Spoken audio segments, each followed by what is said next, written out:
Many schools are in the middle of a rapid push toward total digitization. Traditional printed modules and self-instructional materials are steadily being replaced by online e-contents and open educational resources. The challenge is pinpointing exactly where a specific tool, despite its cost or technical novelty, actually improves the learning outcome for a student. To make that choice, we can evaluate every tool against 3 metrics. First, the tool must deliver core content accurately. Second, it must ensure inclusive access for diverse sensory requirements. And third, it needs to facilitate active student collaboration. To find the right fit, we need to break down the specific input-to-outcome trade-offs of both traditional analog materials and modern digital setups.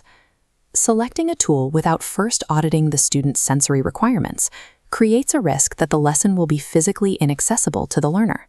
Consider the traditional analog stack: chalkboards, physical textbooks, and historical artifacts. These items provide immediate physical grounding. Students can handle a mineral sample or examine a printed map, which creates high sensory engagement.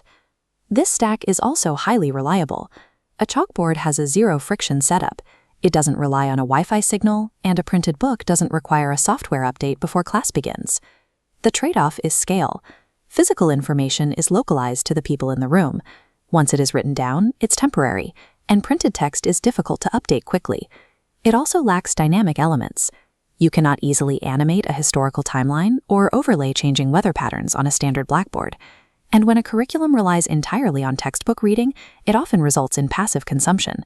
Students absorb information in isolation without interacting with it. While the traditional stack is exceptionally reliable and provides physical grounding, it struggles to foster dynamic, real-time group collaboration. The modern digital stack changes the environment. It utilizes interactive smartboards, networked projectors, and tablets. The primary pedagogical outcome is a shared information space. Students can manipulate data on the board together, which invites active participation. This allows for rapid scalability. You can pull real-time updates directly from open educational resources and distribute them to every student's tablet instantly. However, the financial barrier is significant. These tools require a large upfront budget and continuous infrastructure maintenance to keep the system running. Operationally, a digital classroom demands high technical proficiency. Troubleshooting cables or syncing devices consumes instructional time. Teachers must also build structured presentations, layering in sound, graphics, and animations for effective material. This level of design requires heavy preparation time. Over-engineering daily lessons is a common cause of teacher burnout.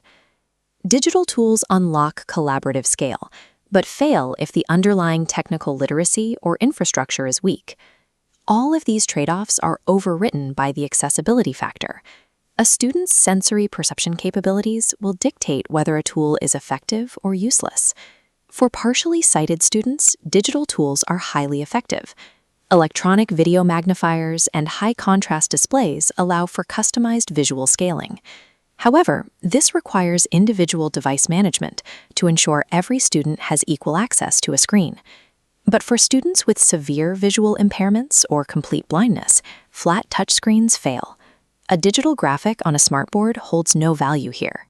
In these cases, physical tactile maps, 3D models, and braille boards are mandatory solutions. These analog tools provide non-visual spatial comprehension. The varied textures and raised bumps communicate data in a way a flat touchscreen cannot replicate. The inherent trade-off is that tactile graphics are highly specialized. They are expensive to mass produce and cannot be altered on the fly. In special education, delivering the correct sensory medium is an absolute prerequisite for learning to occur. Technology is not an upgrade if it is visually inaccessible to the student. This mapping framework helps organize those trade-offs into a repeatable process. Selection is driven by your existing infrastructure and the physical barriers of your students. If the primary objective is active, large-group multimedia collaboration, the tech-forward optimizer path leads to the digital stack. This is also the correct route when a classroom requires instant text enlargement for partially sighted learners. When students require tactile sensory feedback to comprehend spatial data, the inclusive practitioner path leads to the traditional stack. This traditional route remains essential in low-tech environments where physical grounding creates the most reliable outcome. The most effective environments leverage a hybrid stack, deploying tactile reality for physical grounding and digital tools for collaborative scale.